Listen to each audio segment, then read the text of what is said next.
Sports Talk Chicago. Here with Jon Zaghloul, and we are back and ready for today's special guest. He's the host of Kaplan and Crew on the Mightier 1090 ESPN Radio, Sedano and Kap on ESPN 710, and the founder of Cited.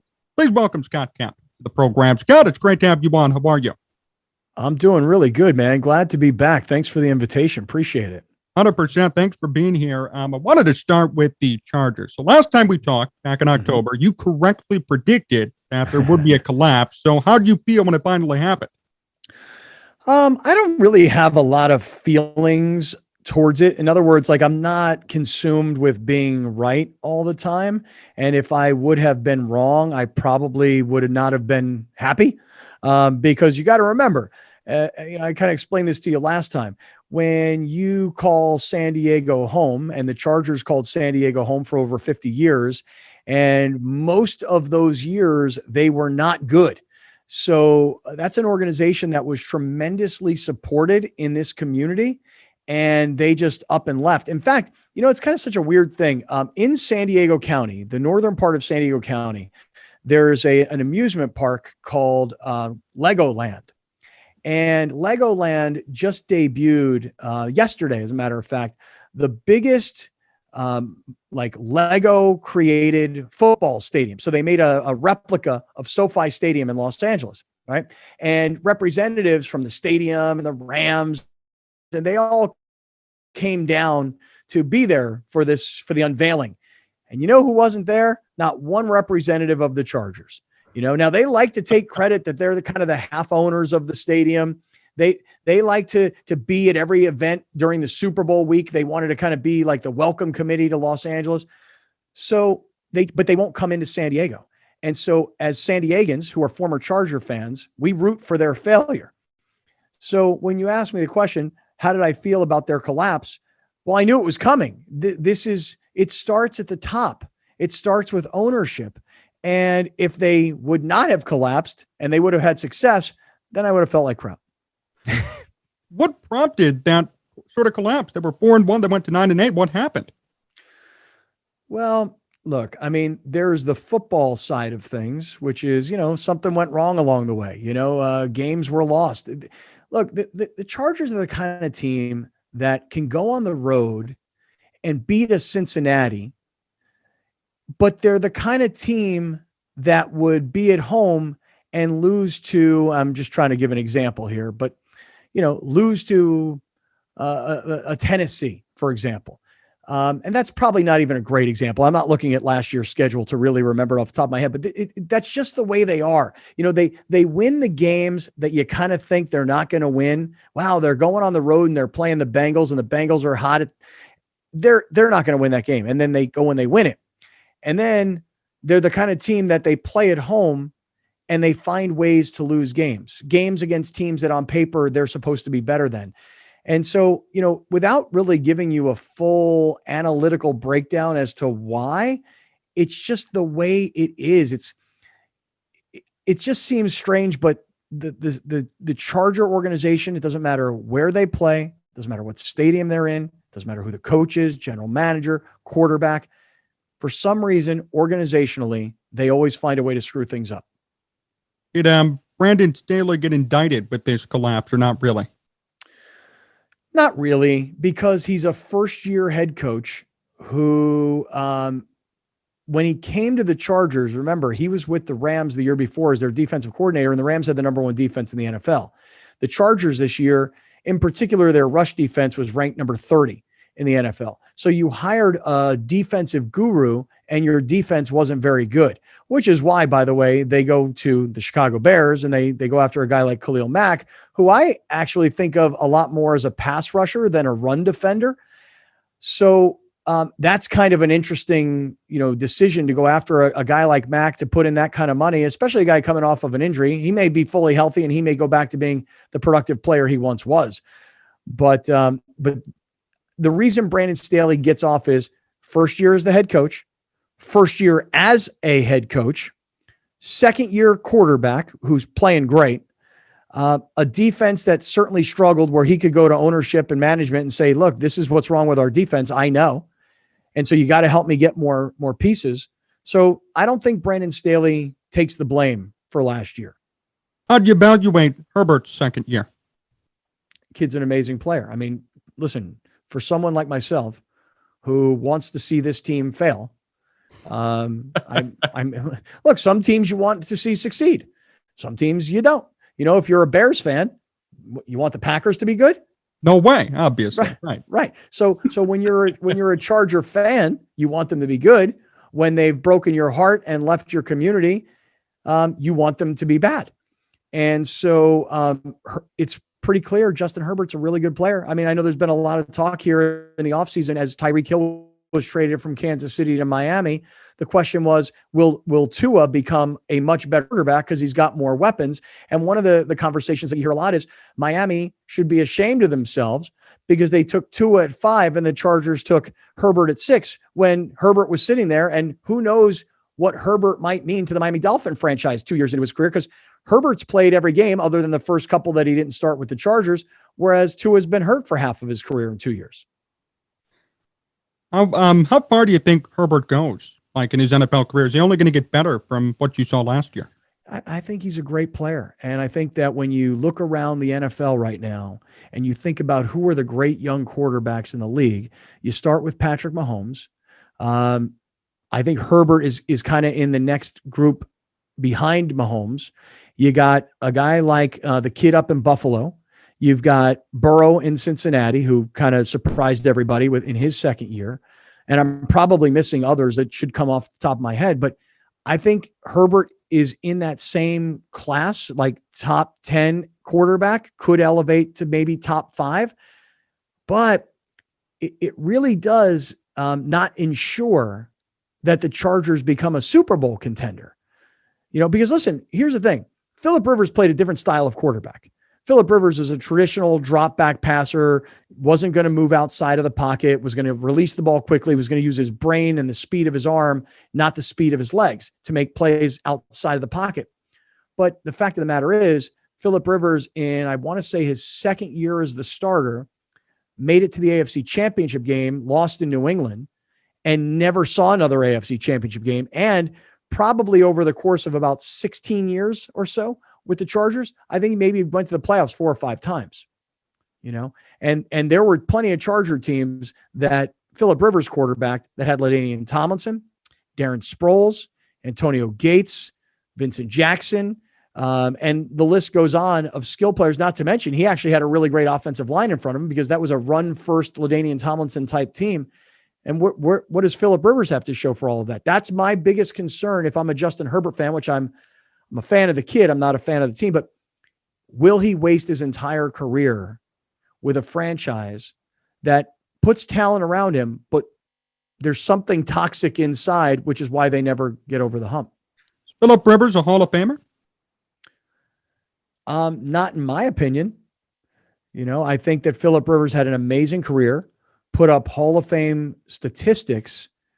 But when you look at the other quarterbacks that were playing at the exact same time, from Peyton Manning to Eli Manning to Ben Roethlisberger, and Eli Manning and Ben Roethlisberger are really good comps because they were part of the same draft in 2004.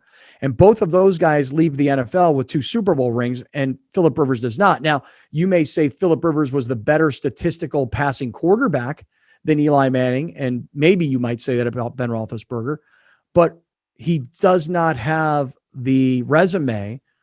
Those guys both have 2 Super Bowls, you know, and when you look around and you say, okay, well, once Peyton Manning retires and then Drew Brees retires and Aaron Rodgers is still playing, and you just look around the league and you say, okay, Phillip Rivers was a contemporary of all of those guys and he put up huge numbers, but what did he really win? And look, Dan Fouts is in the Hall of Fame. And Dan Fouts never won a Super Bowl, never played in a Super Bowl. But Dan Fouts was a transformational quarterback who played in a transformational offense. Phillip Rivers, really great quarterback, great passer, great stats. And maybe I'm wrong. Maybe he will be a Hall of Famer because he's a super likable guy. The media loves him, and those are the guys that are in that room voting. But again, you compare him to his contemporaries, and they all have rings, and he doesn't. Scott Kaplan here on Sports Talk Chicago. Scott, let's talk Bears now. What was your reaction to their hirings at head coach and GM? Who and who? Ryan Poles and Matt Eberflus. Right. Both of those guys were new names to me. And listen, I'm all for coaches getting opportunities. So I'm not trying to knock on those guys. I'm really not. It's just that they weren't household names. You know, when the coaching carousel starts to happen, you generally hear kind of the same names over and over again. You know, you say, well, this guy has been the offensive coordinator for this team for this long, and he's probably the next guy in.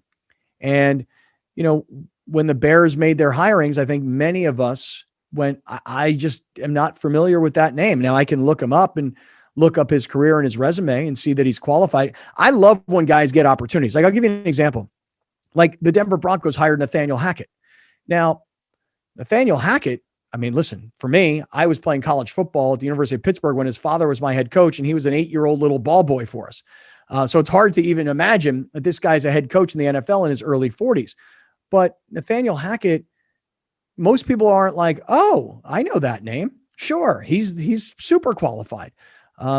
So again, when the Bears made these hirings, I thought, geez, I don't know who these guys are. But there was a day that the owner of the Bears was being questioned about them, and they were saying something because the new general manager and the new head coach have the same first name as the previous general manager, and, right.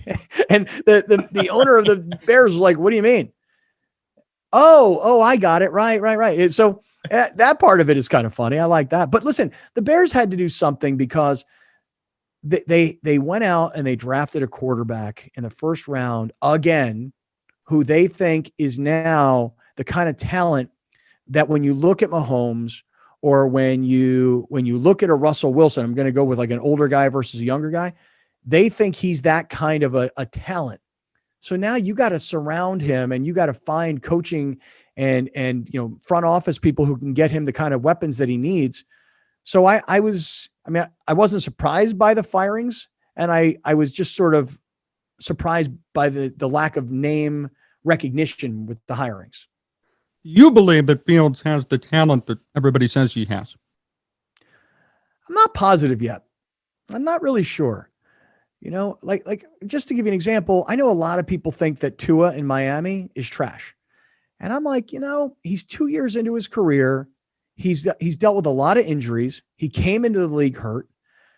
After 2 years, I'm not ready to write off a guy like Tua.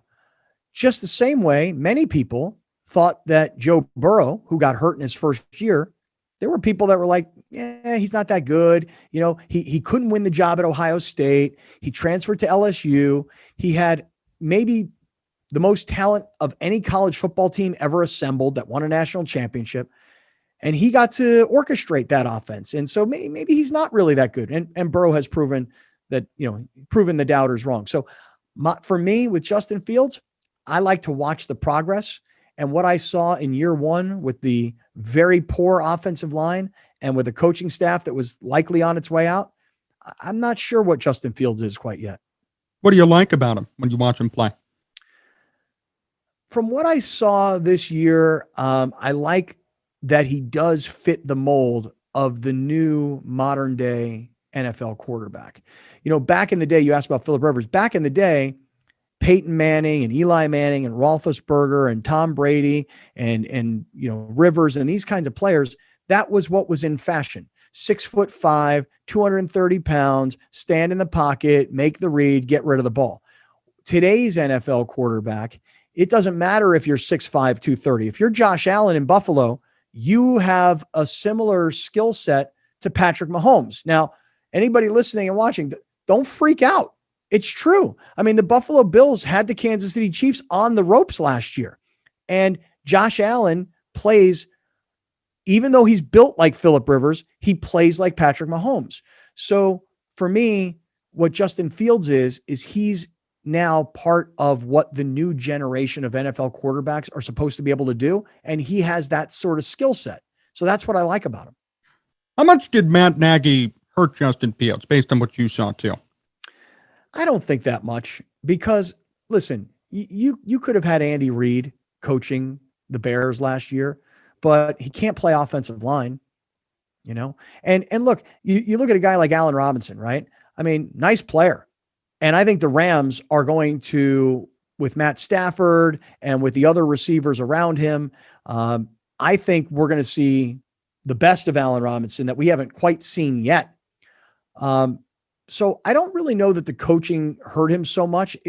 Look, if I were coaching the Bears last year, I would have much rather have had Justin Fields sit the entire season, but Andy Dalton's not really going to take you anywhere. He's just a serviceable Band-Aid, and I think if you're not going anywhere, the best thing to do is to play a rookie quarterback and let him take his lumps. But man, he got hit a lot last year, and that's because the Bears offensive line stunk. And that's not me being like a super smart analyst of the Bears, because I don't watch them that closely, but it just so happens that, Fields was a storyline, first round draft choice, Ohio State. Bears haven't, Bears let Trubisky go.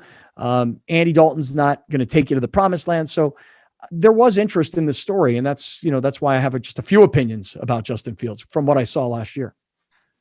Do you think the Bears are going about this the right way and executing a rebuild now with Ryan Poles? Absolutely. Absolutely. Look, Khalil Mack's a really nice player, but why do you want to pay a guy, call it $20 million a year, when this team needs to rebuild itself? And it's hard in the NFL, as you well know, to be patient, but if you're the Bears, while you may not want to be patient, you kind of got to be realistic. And reality is Aaron Rodgers is still in Green Bay. And granted, they lost Devontae Adams, and granted, they haven't been back to a Super Bowl since the one that they have won. But it's still Aaron Rodgers, and he's still there. And in Minnesota, new coach, Kevin O'Connell, unknown commodity, an established quarterback who has a lot of highs and lows, but kind of Phillip Rivers style, got a lot of stats, not a lot of wins to show for it. I just think that if you're the Bears, you have to be playing the long game, and the long game is 4 years from now, not necessarily this year. Thinking out loud here, but thinking about the Packers, when Aaron Rodgers is done, you want to be positioned to be the next team in the division. It's kind of like you look at Buffalo and you look at Miami, and they couldn't wait for Tom Brady to leave the division, and he leaves, and that's their opportunity.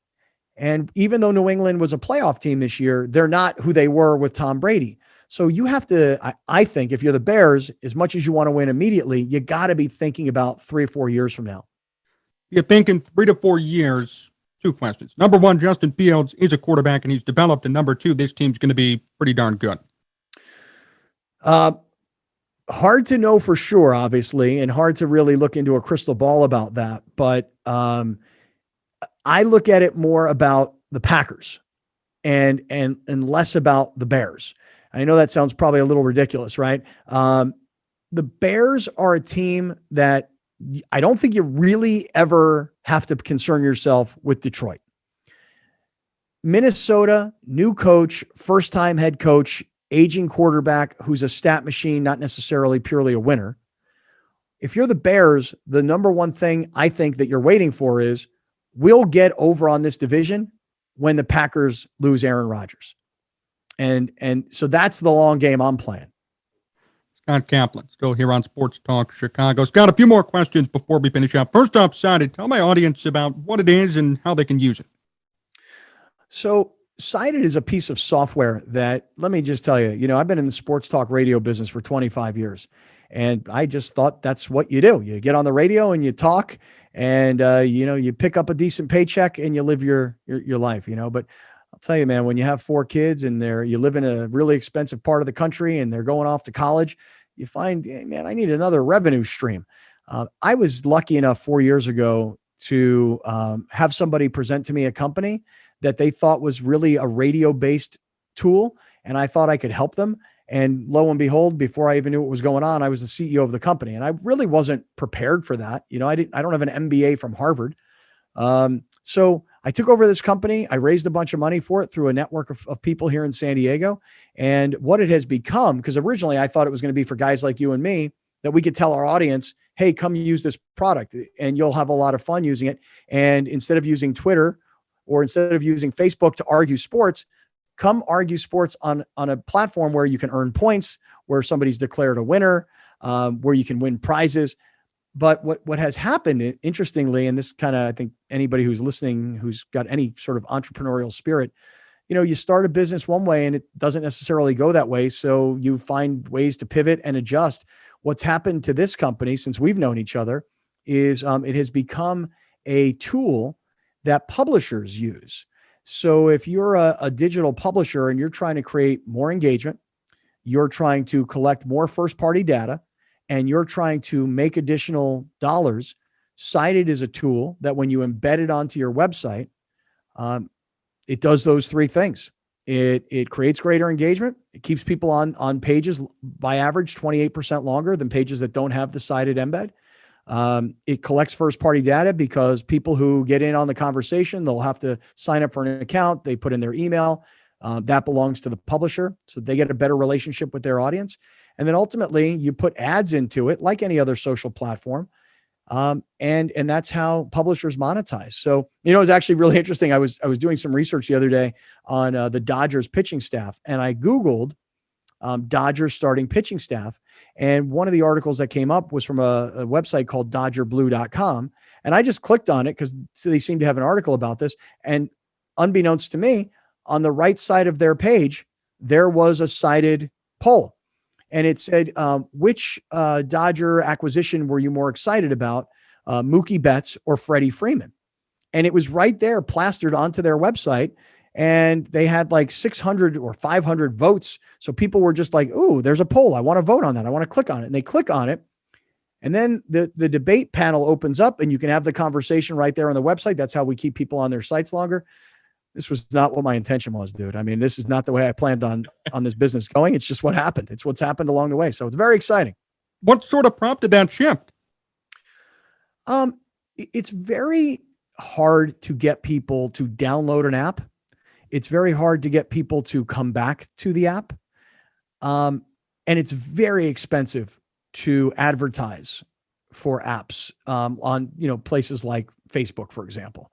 And then the cost of acquisition for a customer, when you start to do that analysis, you start to say, man, oh man, there's got to be an easier way. And so what we came up with was, well, you have all these websites. I'll give you examples: SB Nation, Cited, websites like those, that they already have an established audience of people who want to come read their work. So when you have thousands of people reading those articles and then you embed a Cited question onto the articles, well, we've gone to the audience rather than waiting for the audience to come to us.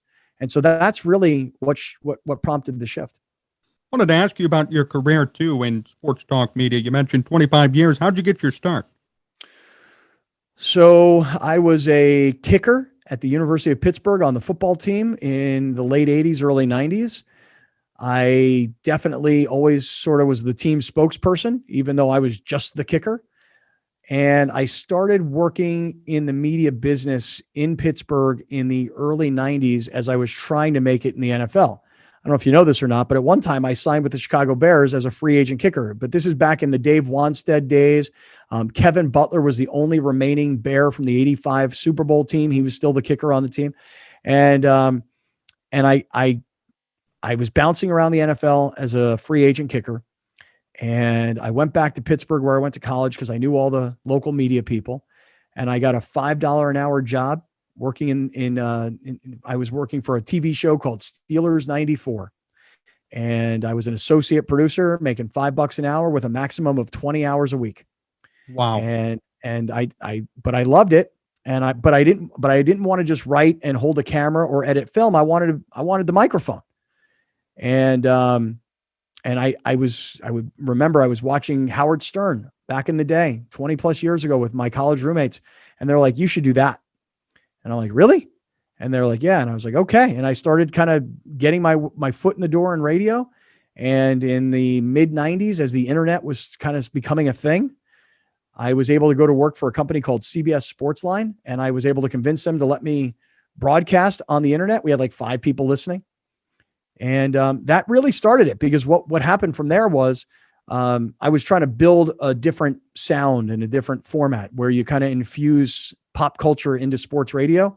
And I'm not saying that I'm like the only guy that was thinking that at the time, but I was one of the guys thinking that at the time. And that's what's happened. I mean, my goodness, dude, sometimes I'm on the radio in LA on 710, ESPN 710. We're the Lakers station, the Rams station, LAFC. Dude, there are hours where we go without talking sports at all. Seriously. Management get pissed at you about that or no? Oh, no, they encourage it. Wow. Oh, yeah. In fact, sometimes our management will say, dude, you're talking way too much sports. Way too much.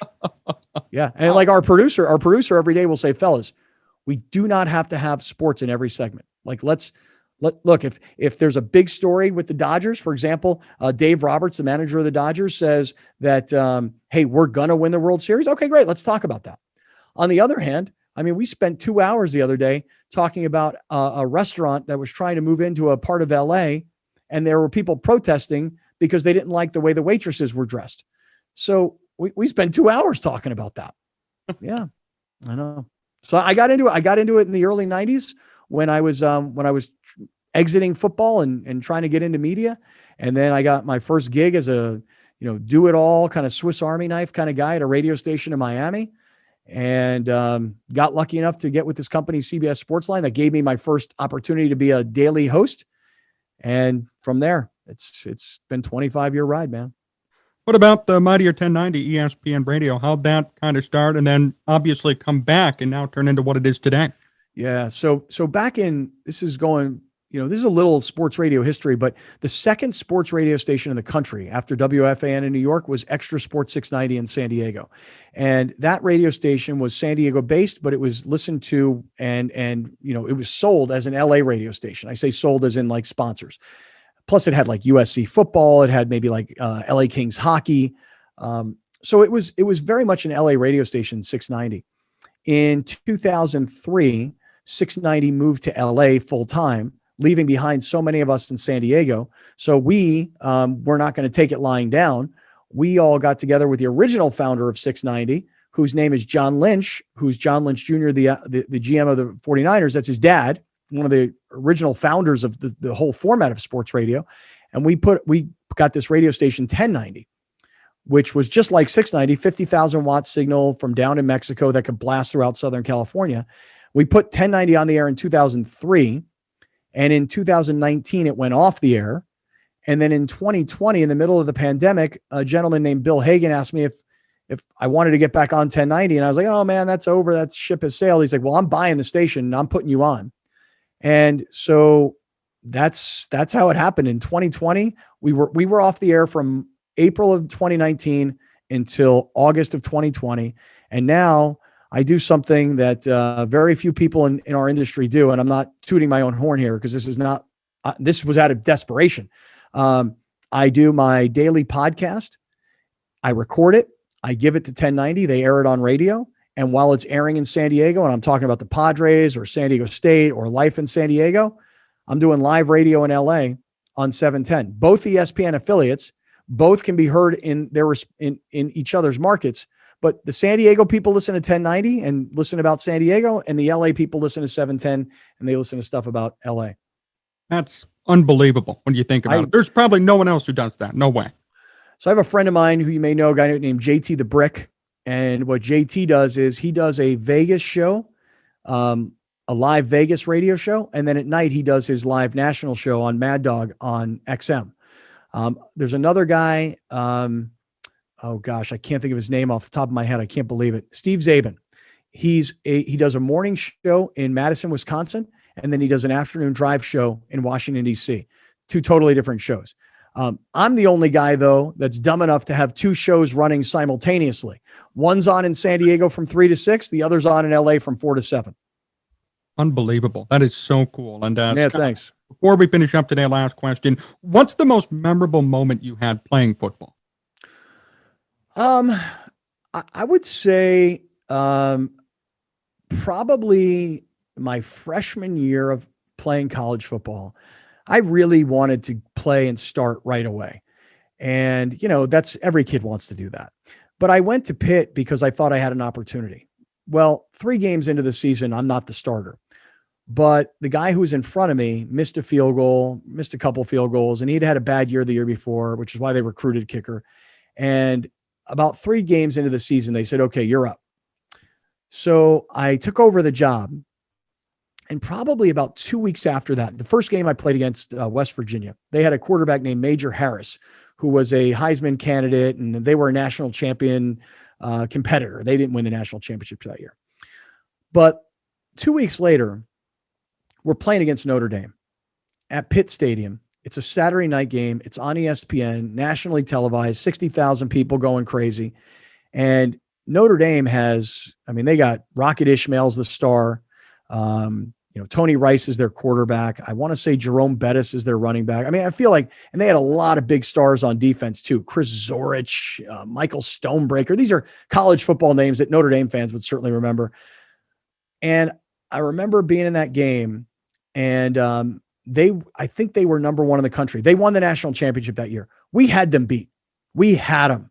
We fumbled going into the end zone before half. We fumbled in the first quarter going into the end zone. So freshman running back fumbled, sophomore quarterback fumbled. They recovered both of them. It was a 17-14 game. And I came in, this is probably in the third quarter, kicked a 45-yarder or so to tie the game at 17. They took a lead, which was, I think, 23-17. I kicked another field goal to make it 23-20. And we had them beat. And on fourth down, we stopped them again. Momentum had shifted our way. And we stopped them again. And when they punted, we had 12 men on the field, which resulted in a 15-yard penalty. They got the first down. And I'm telling you, the next play, they scored a touchdown. They won the game 30-20. But that game, because they won the national championship, Lou Holtz had written a whole book about it. I was honored to be in the book where Holtz was talking about, he's like, who is this kid? I don't know who this kid is. He's making these field goals. He's keeping them in the game. That game, even though it was my freshman year, still to this day is one of my greatest college football memories. Well, Scott, thank you so much for joining me. Great stories and great talk as always. Best wishes out in San Diego and Los Angeles, and looking forward to the next time we chat for sure. Me too, man. It is so great to visit with you, and thank you for having me.